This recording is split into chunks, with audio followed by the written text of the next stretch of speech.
decided to branch off a bit in these uncertain times and did a vlog with my friend Cindy, who is living and working in China, about the pandemic of the new coronavirus. She has inspired me and gave me a wealth of information on her life there and how to cope. This video I'm doing now is inspired by the video I did on HIV/AIDS vaccines. And I did explain in detail what vaccines actually do. To be clear, what an anti-vaxxer would be, a person that opposes a vaccination or laws that mandate them. I recently watched a news report about an anti-vaxxer movement that are growing in numbers. There are conventions held all over the US, pulling in around 400 people that attend, spreading misinformation and making big money while doing it.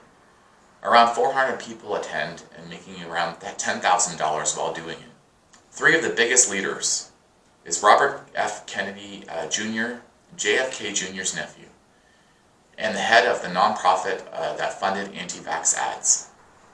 Andrew Jerram Whitfield is a discredited British ex-physician who became an anti-vaccine activist, claiming a link between measles, mumps, and rubella vaccine with autism, which has been declared false.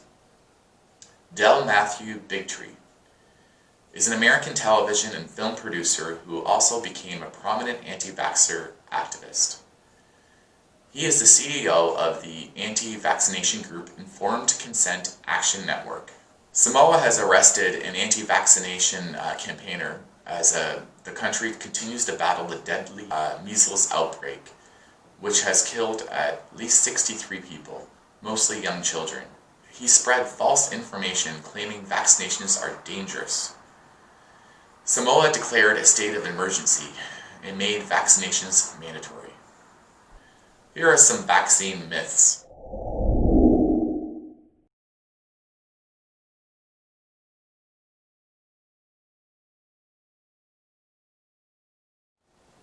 Infant immune systems are stronger than you might think.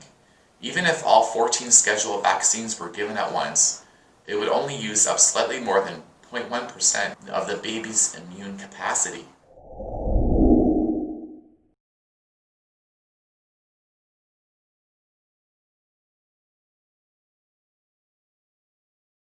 The dangers of this approach far outweigh the benefits. If you wanted to gain immunity to measles, for example, by contracting the disease, you would face 1 in 500 chance of death from your symptoms. In contrast, the number of people who have had severe allergic reactions from the vaccine is less than 1 in 1 million.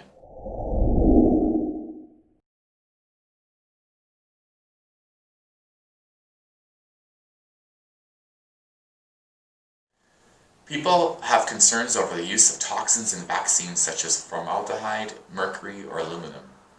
It's true these chemicals are toxic to the human body in certain levels, but only trace amounts of these chemicals are used in the FDA-approved vaccines.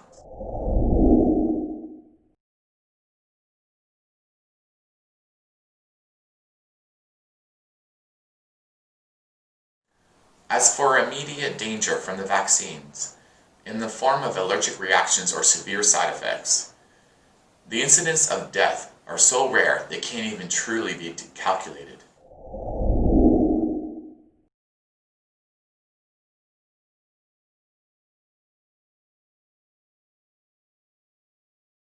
In a small percentage, less than 1 in 1 million cases, where symptoms do occur, the vaccine recipients are experiencing a body's immune response to the vaccine, not the disease itself.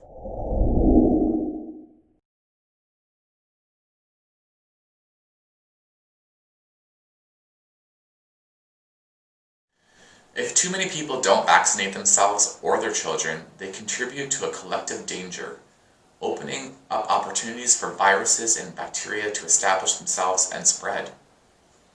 Whooping cough, thousands of children died each year before the vaccine existed, and if children get it today, they can still die from it. An added note that many of the vaccine patents have expired, and the pharmaceutical companies don't make big money on it.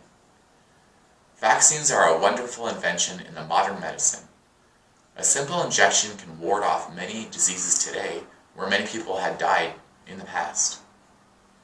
People should not forget how many deaths and illnesses vaccines have prevented, and how they continue to protect us from devastating forms of infectious disease.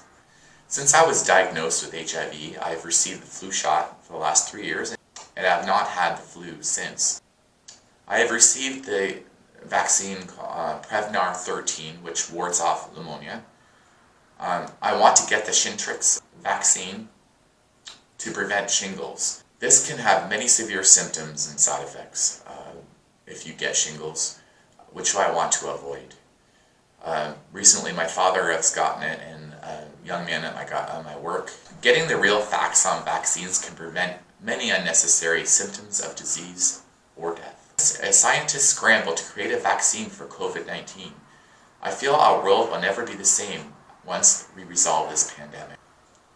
Let me know what you think in the comments about vaccines. Please like and subscribe. Michael K here. Take care, everyone.